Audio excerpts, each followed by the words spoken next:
সন্তানকে শেখ ফরিদউদ্দিনকে নামাজের পানিতে দাঁড়িয়ে দিয়ে দোয়া করতেছে, আল্লাহ আমার সন্তান শেখ ফরিদউদ্দিনকে আমি যাই নামাজের পানিতে দাঁড়িয়ে দিয়েছি, আল্লাহ আমার সন্তান শেখ ফরিদউদ্দিনকে আল্লাহ আমি যাই নামাজের পানিতে দাঁড়িয়ে দিয়েছি, আমার কর্তব্য দোয়া করে আয় আল্লাহ আমার সন্তান শেখ ফরিদউদ্দিন যেন এই নামাজ যেন কোনদিন ছাড়ে না। কয়দিন দোয়া করেছেন? হাদিসের একটা রেফারেন্সে দোয়া এই নামাজ সম্পর্কে, নামাজের অলসতা সম্পর্কে আলোচনা আসবে।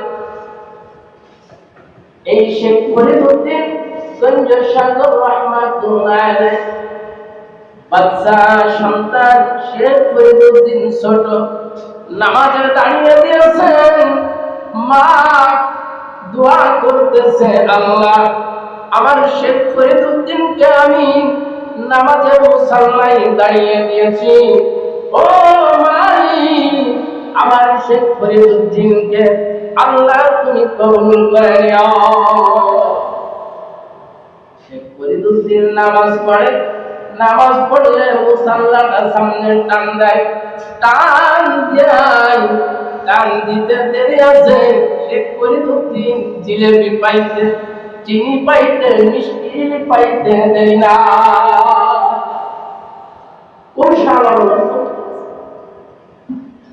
হঠাৎ করে একদিন শেখ ফরিদউদ্দিনের আম্মা বেড়াইতে যায়, কোথাও সফরে চলে যায়। আসরের নামাজের রক্ত যখন হয়ে গেল বাবা যান, শেখ ফরিদউদ্দিন পূর্বের নাই নামাজে দাঁড়াবে, যে টাইমে কভারেজ করা দরকার ছিল বাড়ি চলে আসবে, আম্মা আজ আসতে পারি নাই। আম্মা জানের অন্তরের মধ্যে এমন করে ঘাত আর বলতে থাকে, আল্লাহ আমার সন্তান শেখ ফরিদউদ্দিনকে আমি নামাজের মুসাল্লায় দাঁড়িয়ে আমি একটু কৌশল অবলম্বন করি, যাই নামাজের পানির নিচে আমি মিষ্টি চিনির টুকরা রেখে দিই। শেখ ফরিদউদ্দিন বাচ্চা মানুষ চিনির লোভে লোভে সেই নামাজে দাঁড়িয়ে যায়। মসজিদে আল্লাহ সুবহানাহু ওয়া তাআলা আনছেন, এজন্য মালিকের দরবারে অন্তরস্থল থেকে আবেগ ভরা কণ্ঠ নিয়ে মালিকের নিয়ামতের শুকরিয়া জ্ঞাপন করে আলহামদুলিল্লাহ। বান্দা যখন নিয়ামত পাবে তখন বান্দা নিয়ামতের শুকরিয়া জ্ঞাপন করবে। বান্দা যখন নিয়ামত উপভোগ করবে বান্দা তখনই নিয়ামতের শুকরিয়া জ্ঞাপন করবে।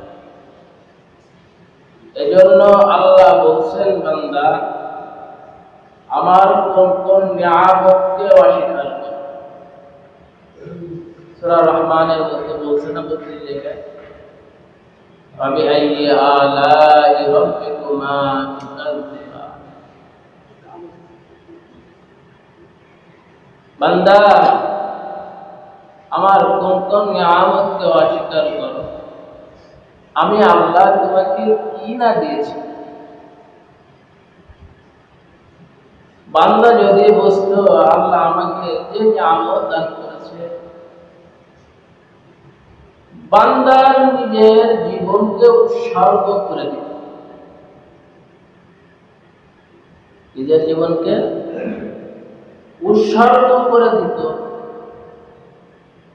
বান্দা জানে না তাই, বোঝে না তাই, মালিকের নিয়ামতের শুকরিয়া আদায় করতে পারে না। শুকরিয়া আদায় করলেও কিভাবে, কোন ভঙ্গিতে, কোন পদ্ধতিতে আল্লাহর নিয়ামতের শুকরিয়া আদায় করতে হয় সেই ভঙ্গিমাটাই জানি। যখন কোন সময় নিয়ামতের শুকরিয়া জবান দিয়া করুন লাগে, জবান দিয়া করতে হয়। কোন সময় কাজের দ্বারা আল্লাহর নিয়ামতের শুকরিয়া বুঝাইতে হয় নাকি? নিয়ামত যেরকম তার শুকরিয়া আদায় করার পদ্ধতিও সেরকম। এজন্য আল্লাহর নিয়ামতের শুকরিয়া আমরা হালা করে আল্লাহর নিয়ামতের শুকরিয়া আদায় করি। আল্লাহ পাক রব্বুল আলামিন আমাদের সবাইকে তৌফিক ইনায়েত। আমাদের আলোচ্য বিষয় আলোচনা চলতেছিল নামাজ। মুসলমান হয়েছে নামাজ পড়তে রাজি, নামাজ পড়বে নাকি শুধু মুরব্বীরা, তাই নাকি? আমাদের একটা মনোভাব এরকমই, নামাজ ওনারাই পড়বে যারা মুরব্বী, যারা চলতে পারে না, এরকমই না। 12 বছর থেকে নিয়ে আমার মৃত্যুর অন্তিম মুহূর্ত পর্যন্ত আমার আপনার উপরে নামাজ ফরজ আইন, নামাজ ছেড়ে দিচ্ছেন তো আপনার কপাল নিজে হয়েছে। নামাজের বিকল্প কোনো কিছুই নাই। এরকম কায়নাতের মধ্যে, দেশ ও জাতির মধ্যে যত দাঙ্গা হাঙ্গামা যা কিছু দেখবেন, বান্দার হাতের কামাই, বান্দা মালিকের নিয়ামত কিভাবে আদায় করা দরকার ছিল সেভাবে আদায় করে নাই। যেভাবে নামাজ আদায় করার কথা ছিল সেভাবে নামাজ আদায় করে নাই। যেভাবে আল্লাহর হুকুম পালন করা দরকার ছিল সেভাবে পালন করে নাই। এর জন্যই আমার আল্লাহ বান্দার উপরে বিভিন্ন বালা মুসিবত উঠায়। নামাজের অলসতা আছে না? চাচাজান যাচ্ছে, দাদাজান যাচ্ছে মসজিদে, ওনারা গিয়ে আমার নামাজ হয়ে যাবে, এরকম কোনো কিছু, এরকম কোনো কিছু না। নামাজ আপনার পড়তেই হবে। নামাজের অলসতা করা যাবে না। আপনি মনে করেন নামাজে আসতেছে, আপনার কর্তব্য ছিল নিজে তো আমি নামাজ আদায় করতেছি, নিজে তো আমি শরিয়াতের হুকুমের পরে উঠাইছি, নিজেকে নামাজি ওয়ালা বানাইছি। আমার ভাই তো নামাজ পড়ে না, আমি তাকে ডেকে নিয়ে আসি। আমার সন্তান নামাজ পড়ে না, তাকে নামাজের জন্য আহ্বান করি। আপনি একে একাই ইবাদত করে কি আল্লাহ জান্নাতে চলে যাবেন? অসীমকাল সম্ভব হবে না। নামাজে অলসতার লোক চাই আমার মানুষ হোক, চাই আলেম হোক, শয়তানের সর্বস্তরে আমাকে আপনাকে ধোঁকা দিতে থাকবে। নামাজের মুসাল্লায় যদি কোনো ইমানদার দাঁড়িয়ে যায় যে নামাজের মধ্যে আমার আল্লাহর সঙ্গে দিদার হয়, এই দিদার থেকে, এই মুলাকাত থেকে শয়তান ফারাক করতে চায়, শয়তান নিতে দেয় না। উম্মাত বোঝে না, আল্লাহর বান্দারা বোঝে না, শয়তান আমাকে ওয়াসওয়াসা দিতেছে, আমাকে ধোঁকা দিতেছে। এজন্য আমাদের দেহার হালাতে শয়তানের সঙ্গে মোকাবেলা করতে হবে। মন চাইবে নামাজ পড়বো না, মনকে বুঝাইতে হবে মন নামাজ না পড়লে চলবে না। এইভাবে যদি সামনে অগ্রসর হতে পারে, দেখেন সন্তানকে নামাজি বানানোর জন্য ডেকে নিয়ে আসে নামাজে দাঁড়িয়ে والذين جاهدوا فينا لنهدينهم سبلنا মুজাহাদা করেন, চেষ্টা করেন। সন্তানকে বারবার আপনি কড়াঘাত করতে থাকেন, একদিন তার বিবেকের দরজা খুলে যাবে, সন্তান মসজিদ ছাড়বে না। এজন্য নিজের চেষ্টা, নিজের বারবার কড়াঘাত করা, সন্তানকে ডেকে আনা মসজিদে, এটা আপনার কর্তব্য। যখন সন্তানকে ডাকতে থাকবেন, আস্তে আস্তে আস্তে করে একে একে করে সন্তান মসজিদ হতে হবে। যখন দেখবেন সন্তান মসজিদে চলে আসছে, সন্তানের জন্য দোয়া করবেন, সন্তানের জন্য দোয়া করবেন। আল্লাহ, আমার কর্তব্য ছিল, আমার যোগ্যতা দক্ষতা, আমার বিচক্ষণতা দিয়া আমি তাকে বলে বলে চেষ্টা করেছি, তোমার রহমার সাথে রয়েছে, তাকে মসজিদ পর্যন্ত আনার দায়িত্ব আনছি আমি। আল্লাহ, মসজিদে রোজা দিয়েছি, তুমি আমার বান্দাকে, তুমি তোমার বান্দাকে, আমার সন্তানকে, আমার প্রতিবেশীকে আল্লাহ তুমি নামাজি বানায়। কোন মুরব্বী যদি দোয়া করে, এই দোয়া কি আল্লাহ ফিরা দিবে? ফিরা দিতে পারে না, পারে না। সন্তানে নামাজ পড়তে চায় না, আব্বা তুই নামাজ আয়, তোকে একটা জিনিস আমি পুরস্কার দেব। আল্লাহ তো দিবেন। আপনি যদি এরকম একটা পুরস্কারের কথা বলেন, তাহলে দেখবেন এই সন্তান আস্তে আস্তে কালে কালে নামাজি হবে।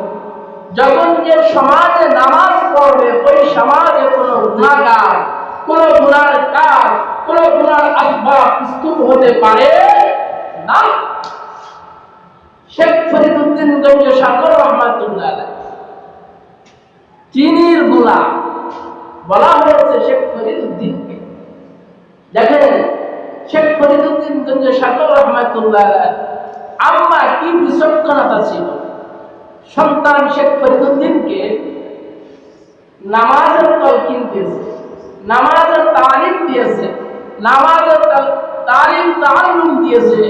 আব্বা নামাজ পড়ো, নামাজ পড়লে মজা আছে, নামাজ পড়লে মিষ্টি পাওয়া যায়, নামাজ পড়লে চিনি পাওয়া যায়, নামাজ পড়লে জিলাপি পাওয়া যায়।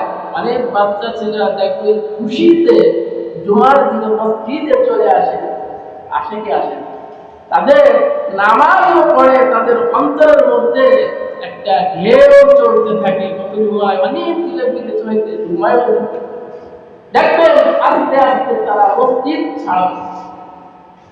শেখ ফরিদউদ্দিন গঞ্জ সাগর রহমাতুল্লাহ আম্মা জান শেখ ফরিদউদ্দিনকে নামাজের তালকিন দিয়েছে। আপনাদেরকে বলেছি সন্তানকে মসজিদে এসে দোয়া করতে। শেখ ফরিদউদ্দিন গঞ্জ সাগর রহমাতুল্লাহকে যাই নামাজের পাটি বিছায়া দিয়া, পাটির তলে চিনির টুকলা, মিষ্টির টুকলা রেখে সন্তানকে শেখ ফরিদউদ্দিনকে নামাজের পাটিতে দাঁড়িয়ে দিয়ে দোয়া করতেছে, আল্লাহ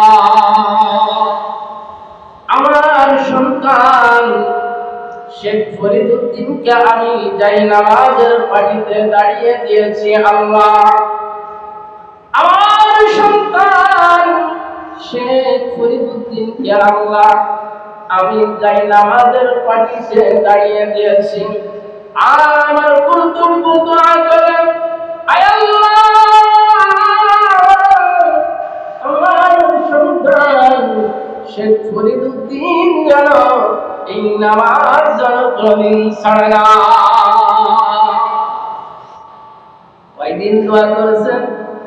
হাদিসের একটা রেফারেন্সে দোয়া, এই নামাজ সম্পর্কে, নামাজের অলসতা সম্পর্কে আলোচনা আসবে। এই শেখ ফরিদউদ্দিন গঞ্জ সাগর রহমাতুল্লাহ আলাইহি বাচ্চা সন্তান শেখ ফরিদুদ্দিন ছোট নামাজে দাঁড়িয়ে দিয়েছেন। মা দোয়া করতেছে, আল্লাহ আমার শেখ ফরিদুদ্দিনকে আমি নামাজে মুসাল্লায় দাঁড়িয়ে দিয়েছি, ও মালিক আমার শেখ ফরিদুদ্দিনকে আল্লাহ তুমি কবুল করে নিও। শেখ ফরিদুদ্দিন নামাজ পড়ে, নামাজ পড়লে মুসাল্লাটা সামনে টান দেয়, টান দেয়, টান দিতে দেরি আছে। শেখ ফরিদুদ্দিন জিলেবি পাইতে, চিনি পাইতে, মিষ্টি পাইতে দেরি না।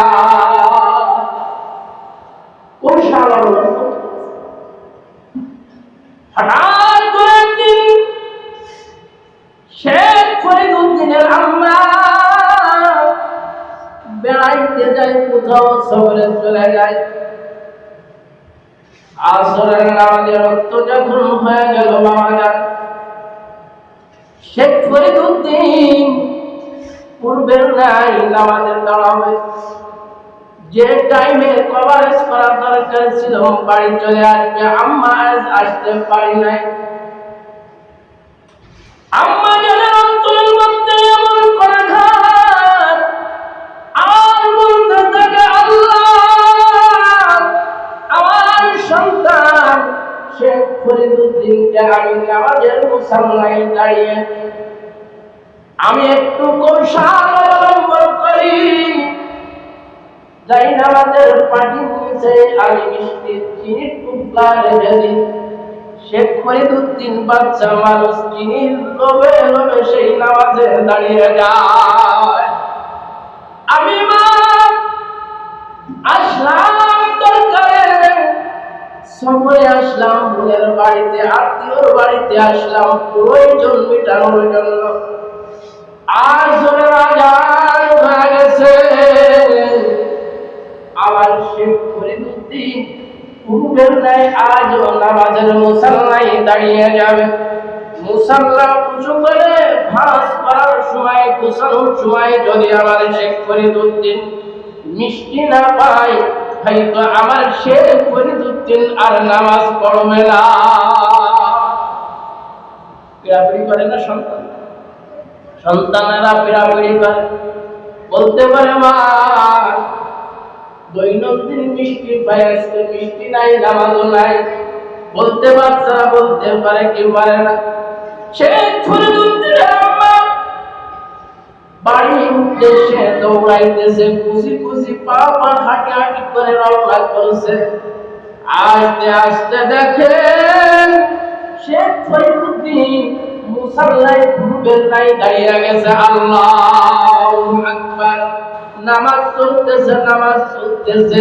শেখ ফরিদুদ্দিনের আম্মা দুই চোখের পানি ছেড়ে দিয়ে আমার মালিকের দরবারে হাত উঠায় কান্না করে, আল্লাহ আমার শেখ ফরিদুদ্দিন নামাজে আর যদি মিষ্টি না পাই, আর যদি মিষ্টি চিনি যদি না পাই, আমার শেখ ফরিদুদ্দিন হয়তো আর নামাজ পড়বে না। আমি মা হাসরের ময়দানে আমি শেখ ফরিদুদ্দিনের বেনামাজির মা হয়ে আমি আল্লাহ তোমার দরবারে উঠব। ও আমার শেখ ফরিদুদ্দিন নামাজ শেষ করে তো মিষ্টি না পাইলে তার কপাল পুড়ে যাবে। দোয়া করতেছে, দোয়া করতেছে, শেখ ফরিদুদ্দিনের নামাজও চলতেছে। শেখ ফরিদুদ্দিন নামাজ শেষ করে যখন তাই নামাজের প্রধান পাটি টান দিয়েছেন, উঠবেন নাই, ওই যাই নামাজের পাটির নিচে মিষ্টি পায়া যায়। কাদের কুদরত দারি হাসে খাড়ি আগুনি, মুর্দারা জিন্দা বসি, জিন্দারা মুর্দা গুনি, জিন্দারা মুর্দা গুনি, হাই জিন্দারা মুর্দা গুনি। আল্লাহ রব্বুল আলামিন সব কিছু করতে পারে। আর এই জন্য তো শেখ ফরিদুদ্দিনগঞ্জ সদর রহমাতুল্লাহ আলাইহি নামে আখ্যায়িত করা হয়েছে। আমাদের পিতামাতার এরকম হওয়া দরকার ছিল, সন্তানদেরকে নামাজি বানানোর জন্য, নামাজি বানানোর জন্য বিভিন্ন কৌশল অবলম্বন করা দরকার ছিল। আরে আমি তো নামাজ পড়ি না, আমি নামাজের সময় চার দোকানে কাটিয়ে দেয়, আমি নামাজের সময় চার হোস্টেলে ওইটেলে কাটিয়ে দেয়, বাজার ঘাটে আমার সময় ব্যয় করে দেয়। আরে নামাজের সময় আমার দরকার ছিল আমিও নামাজ পড়বো, সন্তানদেরকে নামাজের হুকুম তালকিন দেব, সন্তানদেরকে নামাজের কথা বলি না, আমি নিজেও নামাজ পড়ি না। সূরা ফাজরের মধ্যে শেষ নম্বর আয়াতের এক অংশে আমার আল্লাহ বলেছেন ফাতিমুস সালাহ, নামাজ পড়তে, নামাজকে কায়েম করতে বলেছেন। তিনটা জিনিস, তিনটা বিষয়কে আঁকড়ে ধরতে বলেছেন।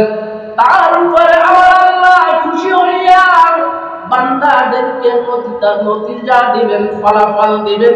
কি দিবেন আলোচনায় চলে আসবে। দেখেন আল্লাহর রাসূল সাল্লাল্লাহু আলাইহি সাল্লামের জামানায় একজন বাচ্চা শিশু সন্তান পয়গম্বরের দরবারে বসে বসে কান্না করে, ডাক দিয়ে বলতেছে, আমার নবী, দয়ার নবী, বিশ্ব নবী, হাবিবে কিবরিয়া জনাবে মুহাম্মদুর রাসূলুল্লাহ, সবাই বলেন সাল্লাল্লাহু আলাইহি সাল্লাম। আমার নবী ডাক দিয়ে বলতেছেন, বাচ্চাজি কেন কান্না করেন, কেন কান্না করতেছেন, কারণ কি বুঝা বলেন? কারণ দর্শানোর পরে বাচ্চা সন্তান পয়গম্বরের সঙ্গে কথা বলতেছে, ইয়া রাসূলুল্লাহ, ইয়া হাবিবাল্লাহ, আমার আব্বা জান মারা গিয়েছে, আমি জানাজার জন্য আপনার কাছে আসছি, আমার আব্বা জানের জানাজা পড়াবেন। আর একটা বিষয়, আমার আব্বা জান জান্নাতি না জাহান্নামী? কঠিন প্রশ্ন। বাচ্চা, মাসুম বাচ্চা আল্লাহর নবীর কাছে জিজ্ঞাসা করেন, ইয়া রাসূলুল্লাহ, আমার আব্বা জান জান্নাতি না জাহান্নামী? এমন নামাজের অলসতা কেমনে করেন? নামাজে যারা অলসতা করবেন আপনাদের, আল্লাহ রাসূল সাল্লাল্লাহু আলাইহি সাল্লাম বলেন, নামাজে অলসতা করা যাবে না। এক ওয়াক্তের নামাজ অন্য ওয়াক্তে নেওয়া যাবে না। নামাজে দাঁড়াইলেও যে নামাজে নামাজিরা নামাজ হচ্ছে তওবা, নামাজ পড়লে আল্লাহ গুনাহ মাফ করে দেয়, নামাজ পড়লে আল্লাহ রব্বুল আলামিন আল্লাহ খুশি হয়, মালিকের সঙ্গে দিদার হয়। আল্লাহ রব্বুল আলামিন আমাদের সঙ্গে দিদার নসিব হওয়ার পর মৃত্যু দেরি আছে। এই নামাজ কবর থেকে আপনার জন্য তালকিন দিতে দেরি করবে না। ওয়াকিমুস সালাতা ওয়া আতুজ যাকাতা ওয়াতাসিমু বিল্লাহ। তিনটা বিষয়। এক নাম্বার হচ্ছে নামাজ। মাসুম বাচ্চা পয়গম্বরের কাছে আয়েশা বললেন, ইয়া রাসূলুল্লাহ, আমার আব্বা জান জান্নাতি না জাহান্নামী? পয়গম্বর বললেন, বাবা, তোমার আব্বা জান জান্নাতি। নামাজের জানাজার মাঠে চলে গেল, জানাজা শুরু হয়ে গেল। যখন পয়গম্বর আল্লাহু আকবার দিয়ে জানাজার নামাজে দাঁড়িয়ে গিয়েছেন, জানাজার তাকবীর দিতে দেরি আছে। তাকবীর দেওয়া মাত্রই পার দিকে যেন নড়ে ওঠে। কি করছে? আমলে জাওয়াজের জন্য বলা আছে। পার দিকে নড়ে ওঠে। যখন পার দিকে নড়ে উঠল, তখন আল্লাহর রাসূল নামাজের জানাজা ছেড়ে দিলেন। হযরত আবু বকরকে ডাক দিয়ে বললেন, আবু বকর, দেখো এই লাশটা জিন্দা কি না মুর্দা? দেখা হলো মুর্দা, কোনো কিছুই পাওয়া যায় না। আবারও তাকবীর দেয়, কোমরের দিকে নড়া দিয়ে ওঠেন। হযরতে ওমর যায়, দেখে কোনো কিছুই নাই, আবারও তাকবীর দেয়, আবার সিনা নড়ে ওঠেন। হযরতে আলী যায়, যখন আবারও তাকবীর দেয়, চতুর্থ নম্বর তাকবীর যখন দেয়, এরপরে দেখে মাথা নড়ে ওঠে, মাথা নড়ে উঠে একটা সাপ কাপড়ের ভিতর দিয়া বের হয়ে চলে যায়।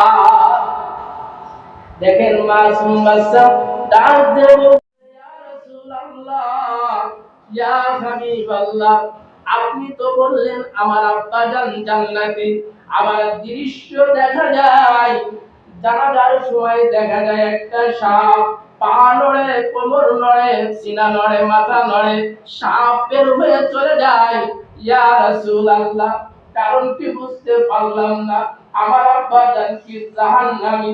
আল্লাহর রাসূল ডাক দিয়ে বললেন, তোমার আব্বাজান জান্নাতি ঠিক আছে, তোমার আব্বাজান দুনিয়াতে নামাজে অলসতা করত, নামাজে অলসতা করার কারণে যে আপদ বিপদ, যে গজব হইবে, যে আযাব হবে, যে শাস্তি হবে, আমি রাসূল দোয়া করছি, এই দোয়া করার কারণে দুনিয়ার থেকে এই সমাজকে দেখিয়ে দিয়েছেন সাপ হইয়া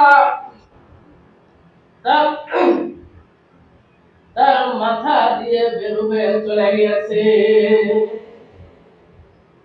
মাথা দিয়ে বের হয়ে চলে গেছে। ইয়া রাসূলুল্লাহ, মাথা দিয়ে চলে গেছে, সাপ হয়ে চলে গেছে, কারণ কি? ইয়া রাসূলুল্লাহ, পয়গম্বর বলেন, তোমার আব্বা নামাজে অলসতা করত, নামাজ পড়তেছি বড় ভাই, নামাজে দাঁড়াইতেও নামাজে ইতমিনান নাই, নামাজে যার ইতমিনান হবে না, আপনার বুঝতে হবে আপনার নামাজের মধ্যে শান্তি না আসলে ওই নামাজ হয়তো আমার আল্লাহর দরবারে গ্রহণযোগ্য না।